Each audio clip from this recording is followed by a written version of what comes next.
Welcome भाई लोग। अरे यार, रोज़ है ना, रोज़ स्वागत करने का हमारा इच्छा नहीं कर रहा है। आज मेरा इच्छा कर रहा है सीधे हम क्वेश्चन पे आते हैं। आज 238 नंबर का जो सवाल है, ये फीटर थ्योरी फर्स्ट ईयर वाले के लिए एमसीक्यू सीरीज चला रहे हैं हम, है ना। निम्मी से हम लिए हुए हैं क्वेश्चन, ये क्लियर कट आपको बताते हैं। सवाल इसी में से आना है, बस हम ये प्रयास करते हैं आपका एमसीक्यू के साथ साथ कॉन्सेप्ट भी क्लियर हो, है ना। लेकिन हम बार बार बोल रहे हैं, थ्योरी का बुक है आपके सभी के पास, आप उसको पढ़िएगा ज़रूर, है ना। और एक बात और है, मेरे प्ले लिस्ट में जा कर के अगर आप देखिएगा, हम बहुत चैप्टर को पढ़ाए हुए हैं थ्योरी, वहाँ अगर आप पढ़ लेते हैं तो आपके लिए समझना आसान हो जाएगा। कुछ बात, है ना, कुछ टेक्निकल वर्ड है इसमें जिसको समझना आपके लिए आसान हो जाएगा मेरे ख्याल से। बाकी बुक है आपके पास, या अपने अपने कॉलेज में जा कर के अपना थ्योरी पढ़िए। सवाल कह रहा आज, विद्युतीय लाइन से दूर क्षेत्र के काम में कहीं भी किस आर्क वेल्डिंग मशीन का उपयोग किया जाता है। एक क्वेश्चनवा देखिए, कुछ कह सीधे पॉइंट पे आते हैं। जहाँ बिजली नहीं है ना, ऐसा क्षेत्र जहाँ अपना लोग को वेल्डिंग करना है, आर्क वेल्डिंग मशीन का उपयोग करना है, जहाँ बिजली का प्रबंध है नहीं, तो अब आप क्या करिएगा, उसी पे चर्चा है और वही सवाल आपसे पूछ रहा है। तो देखते हैं ऑप्शनवा में क्या दिया हुआ है। ए नंबर में कह रहा रेक्टिफायर सेट। भैया रेक्टिफायर वाला गॉप है तो इसके लिए बिजली का ज़रूरत है। मोटर जनरेटर सेट, तो मोटर जहाँ बात है तो भैया बिजली रहेगा तब भी ना मोटर चलेगा, है ना। ये भी आपका गलत है, एक नंबर भी, ये नंबर भी गलत ही था। एक बात क्या दिख रहा है, इंजन जनरेटर सेट, ये हमको सही लग रहा है, आपको भी लगा होगा। इंजन, है ना, जनरेटर अगर उस आपके पास है, इंजन के साथ में जनरेटर है तो बिजली उत्पन्न होगा ही, है ना। फिर आप वेल्डिंग करिएगा। इस वाले में देखिए एसी वेल्डिंग ट्रांसफार्मर, तो एसी वाला गॉप है, इसके लिए बिजली चाहिए। और सवाल कर रहा है कि जहाँ बिजली है ये नहीं है तो आप वेल्डिंग, आर्क वेल्डिंग करिएगा कैसे। तो वहाँ अगर इंजन और जनरेटर है तो बिजली आसानी से पैदा हो जाएगा। थोड़ा पढ़िएगा ना, कुछ है नहीं दम खम, सच पूछिए, हम बार बार बोल रहे हैं, कोई दम नहीं है आईटीआई में। बस आप थ्योरी उसको ढंग से पढ़ लीजिए। आसपास, आपके आसपास का ही इर्द गिर्द घूम रहा है इंजीनियरिंग, हम सही बता रहे हैं आपको। ध्यान से थ्योरी पढ़िएगा, टेक्निकल वर्ड को समझिएगा, आसान लगेगा आप सभी को। चलिए अगला सवाल पे चलते हैं फिर। ये है सवाल नंबर, है ना, 239 में कह रहा है, कौन सी आर्क वेल्डिंग मशीन इलेक्ट्रोड और जॉब में बेहतर ऊष्मा वितरण प्रदान करती है। समझ गए, मतलब आर्क वेल्डिंग मशीन इलेक्ट्रोड और जॉब में बेहतर ऊष्मा वितरण, मतलब हीट डिस्ट्रीब्यूट, है ना, बेहतर ढंग से करता है, उसके बारे में पूछा जा रहा है आपसे। कौन सा आर्क वेल्डिंग मशीन से, ठीक है। तो इसका राइट आंसर हो जाएगा भाई रेक्टिफायर सेट, है ना। रेक्टिफायर सेट से, है ना, आपका जो है इलेक्ट्रोड और जॉब जिस पे अपना लोग वेल्डिंग करिएगा, उसमें बेहतर ढंग से, है ना, हीट डिस्ट्रीब्यूट करेगा, ठीक है, ऊष्मा वितरण करेगा। इसका राइट आंसर हो जाएगा ए। अगला सवाल पे चलते हैं। 240 नंबर का सवाल कह रहा है, एसीटिलीन गैस सिलेंडर पर किस रंग का पेंट होता है। कलर कोड पढ़े हैं ना, एसीटिलीन गैस सिलेंडर किस कलर का होता है, मतलब उस पर जो पेंट रहता है ना, किस कलर का रहता है। तो आप लोग देखिए, एसीटिलीन गैस वाला गॉप है ना, एक वो उसमें है ना आपका ऑक्सीजनो सिलेंडर रहता है भैया, 2 सिलेंडर रहता है। एगो बड़का वाला जो रहता है वो ऑक्सीजन सिलेंडर रहता है, एगो छोटा वाला सिलेंडर रहता है, और जिसमें क्या रहता है भैया, एसीटिलीन गैस सिलेंडर रहता है, ठीक है। उसके बाद एगो नोजल है, ये है, ठीक है, ये नोजल मान लेते हैं। एगो पाइप लगल रहता है ऑक्सीजन सिलेंडर में, एगो पाइप वाला लगल रहता है किसमें, एसिटिलीन गैस वाला सिलेंडर में। ठीक है, अब देखिए ऑक्सीजन सिलेंडर जो है ये ब्लैक कलर का होता है, इसका ये थोड़ा सा लंबा होता है, इसका कलर जो होता है ऑक्सीजन सिलेंडर का ये ब्लैक होता है। ठीक है भाई, इसका जो आपसे पूछ रहा है एसिटिलीन वाला का, ये मैरून होता है, इतना याद रखिएगा, मैरून कलर का। ठीक है, ये आपका एसिटिलीन गैस सिलेंडर का कलर होता है। इसका राइट आंसर क्या हो जाएगा, डी नंबर का आंसर हो जाएगा इसका। अब देख लीजिए, अब फिगर बनाया है तो पाइप जो होता है ना ऑक्सीजन से जो ये ऑक्सीजन सिलेंडर से जो कनेक्ट होता है जो पाइप, ये आपका रहता है ग्रीन कलर का। ठीक है, ये ग्रीन कलर का होता है।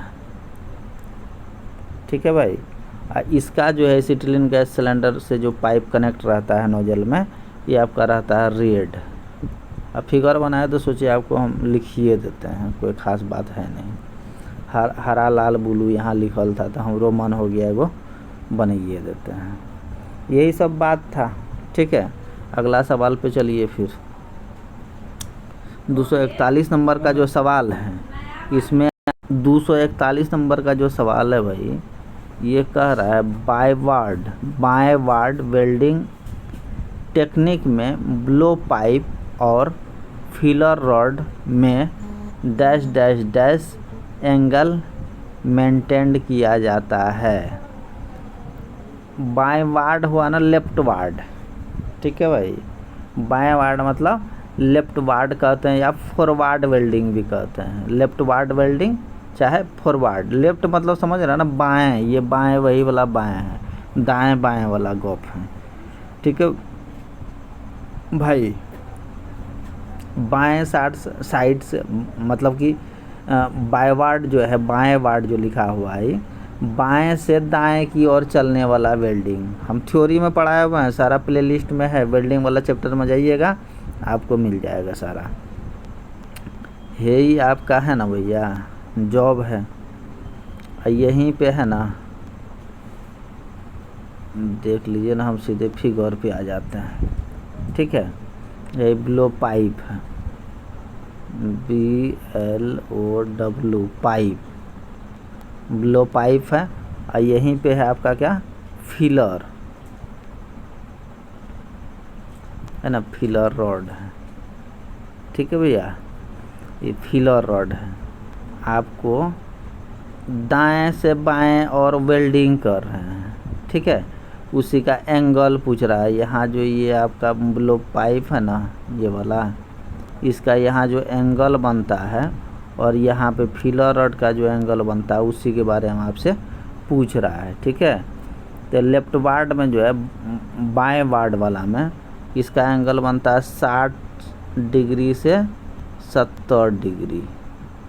ठीक है, यही जो है फिलर रॉड का जो एंगल होता है ये होता है 30 डिग्री से 40 डिग्री होता है, इतना याद रखिएगा। फिलर रॉड का ये वाला, इसका एंगल होता है 40 डिग्री से, ये 30 डिग्री से 40 डिग्री। ये ब्लो पाइप का जो है एंगल जिसके बारे में आपसे पूछ रहा है, ये वाला एंगल वो 60 से 70 डिग्री होता है। ठीक है, इसी के बारे में आपसे पूछ रहा है भैया, तो इसका जो आंसर हो जाएगा ए नंबर राइट आंसर हो जाएगा इसका। ठीक है, क्योंकि दोनों के बारे में मेंशन करना है आपको, 60 से 70 और ये क्या है 30 से 40। ठीक है, इसका राइट आंसर हो जाएगा ये तो लेफ्ट वार्ड वाला पूछ रहा था, तो लेफ्ट वार्ड वाला आप बता दिए। ठीक है, अब अगर कभी पूछ देगा राइट वार्ड वाला, तो उसके बारे में भी आप जानिए ना, ये कितना एंगल होता है, थोड़ा सा मिटा देते हैं आप लोगों के लिए। मान लेते हैं फिगर बा वही होगा, लेकिन वो कहाँ से जाएगा, ये दाएं से बाएं जा रहा है लेफ्ट वार्ड में, और वो क्या होगा बाएं से दाएं जाएगा, तो उसका एंगल क्या होता है, ये ब्लो पाइप का 40 से 50 डिग्री। ठीक है भैया, सुन लीजिए आप लोग, इसका एंगल बाद चेंज नहीं होता भैया, 30 से 40 डिग्री होता है। ये जो है आपका फिलर रॉड का एंगल जो होता है 30 से 40 डिग्री होता है, ये नहीं चेंज होता है। लेकिन ये ब्लो पाइप का जो एंगल होता है 40 से 50 डिग्री हो जाता है राइट वार्ड में, राइट वार्ड में। अब ये को बताया तो दोनों सुन लिए, अब कोई दिक्कत है नहीं। कभी उसके बारे में राइट वार्ड के बारे में पूछ लेगा तो देख लीजिएगा आप, ठीक है। चलिए अगला सवाल पे। सवाल इसमें क्या कह रहा है, वेल्डिंग के दौरान करंट की सेटिंग कौन सा कारक निर्धारित करता है? ठीक है भैया, देखिए एक वो बात इसमें है क्या, करंट जो है ना निर्भर करता है इलेक्ट्रोड के साइज पे। ये तो चीज़ आपको ध्यान में रखना है। करंट जो है वो आपका निर्भर कौन चीज़ पे करता है, इलेक्ट्रोड के साइज पे। इलेक्ट्रोड मतलब समझ रहे हैं ना, फिलर रड का हम चर्चा कर रहे हैं। फिलर का जो साइज लिया जाता है कोर वायर के डायमीटर से, ठीक है। फिलर का जो साइज लिया जाएगा कोर रड के, है ना, कोर रड या कोर आप वायर कहिएगा, उसके डायमीटर से।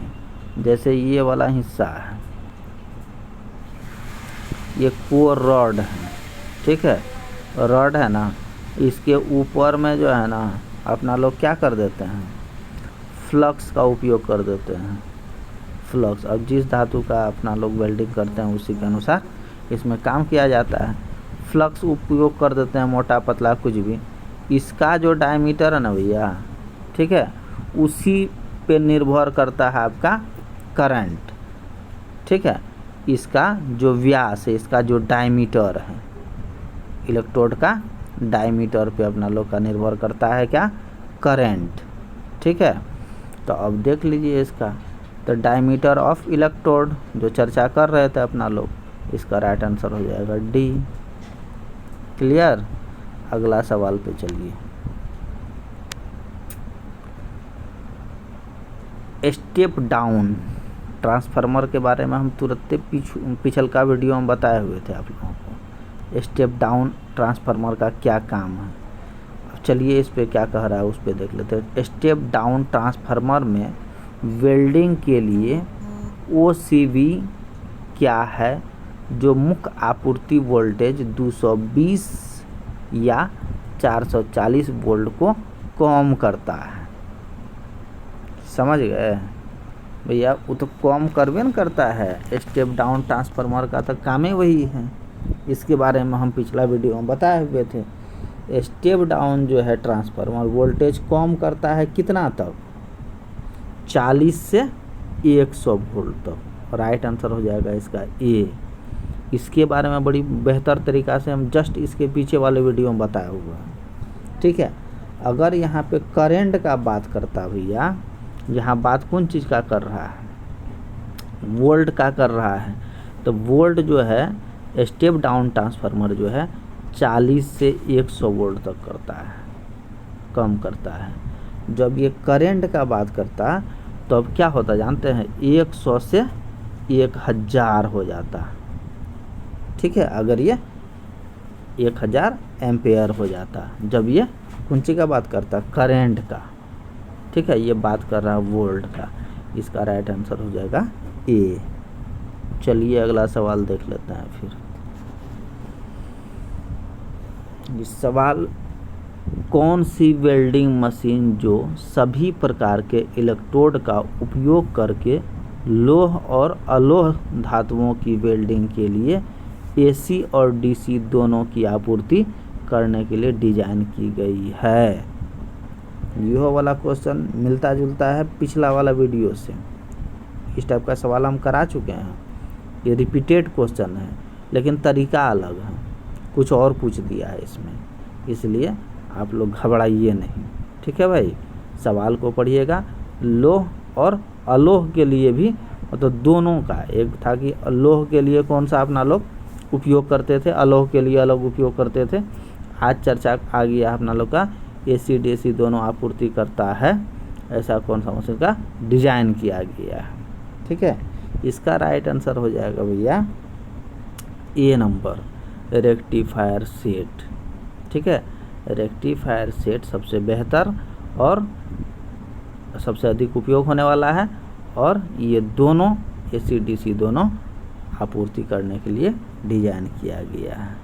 लौह धातु और अलोह के लिए भी वेल्डिंग के लिए रेक्टिफायर सेट का उपयोग किया जाता है। ठीक है भाई, चलिए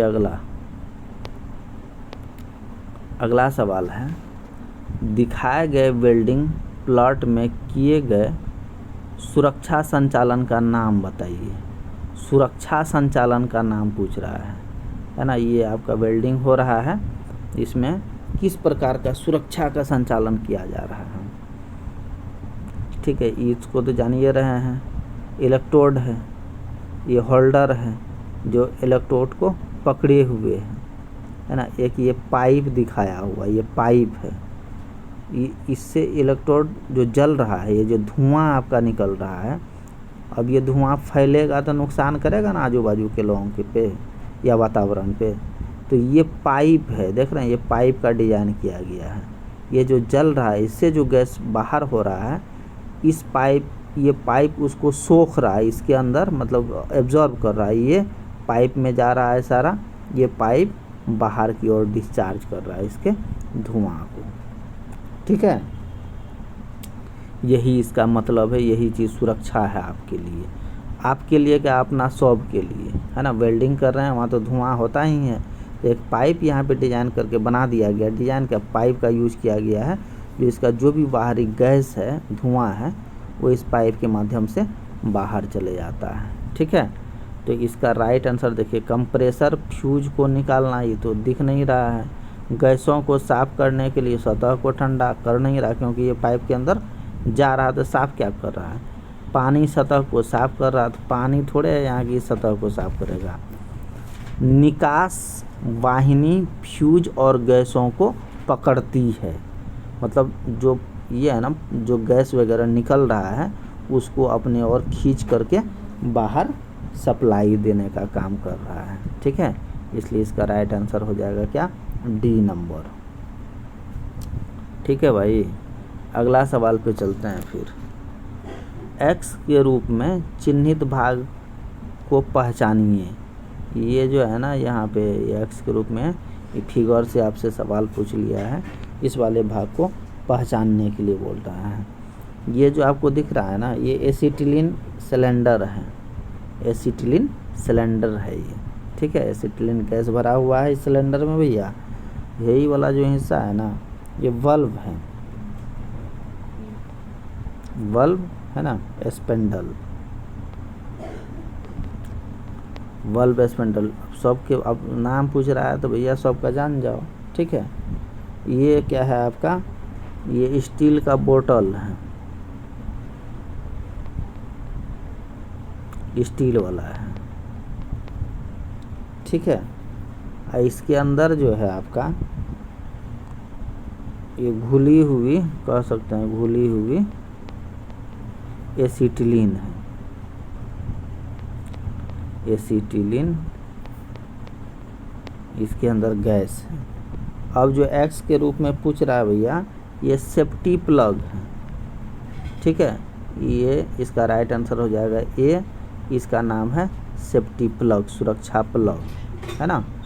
ये सुरक्षा प्लग जब ये गर्म हो जाता है ना अत्यधिक, तो ये सुरक्षा प्लग को खींच दिया जाता है ना, ताकि इसका टेम्परेचर जो है बढ़ने पर इस प्लग को अगर निकाल दीजिएगा है ना, सिलेंडर फटता नहीं है जिसके कारण। ठीक है, गर्म होगा तो फटिए न जाएगा, और ये सेफ्टी प्लग को निकाल दीजिएगा तो ठंडा हो जाएगा, गैस जो है गर्म हो गया वो बाहर हो जाएगा, सीधी सी बात है। अरे कुछ वो नहीं है, फालतू बात है सब। अगला सवाल पे चलिए फिर। वेल्ड दिशा में उत्पन्न होने वाली विकृति का नाम क्या है। ठीक है भैया, अब देखिए वेल्डिंग जब करते हैं ना, अब कह रहा है वेल्ड दिशा में होने वाले उत्पन्न विकृति। वेल्डिंग जब करते हैं, सीधे मान लीजिए वेल्डिंग करते हैं, उस दिशा में उत्पन्न होने वाला जो है कोई दोष है ना, दिक्कत वाला अगर गॉप है, किसी प्रकार का दोष उत्पन्न हो, विकृति उत्पन्न हो जाता है, उसको क्या कहते हैं। वेल्डिंग कर रहे हैं ना सीधे, यहाँ अगर किसी प्रकार का विकृति उत्पन्न हो जाए, दोष उत्पन्न हो जाए, उसको क्या कहिएगा, यही वाला गॉप पूछ रहा है। ठीक है, तो इसको क्या कहिएगा? इसका राइट आंसर हो जाएगा सी, लंजीट्यूड, मतलब लंजीट्यूडनल, मतलब एक लाइन में है ना, लंजीट्यूडनल विकृति कहिएगा। लंजीट्यूडनल विकृति मतलब एक लाइन से वेल्डिंग हम करते जा रहे हैं, इसी रास्ते में अगर मान लेते हैं कोई प्रकार का विकृति उत्पन्न हो जाए, किसी प्रकार का दोष उत्पन्न हो जाए, तो उसको क्या कहिए?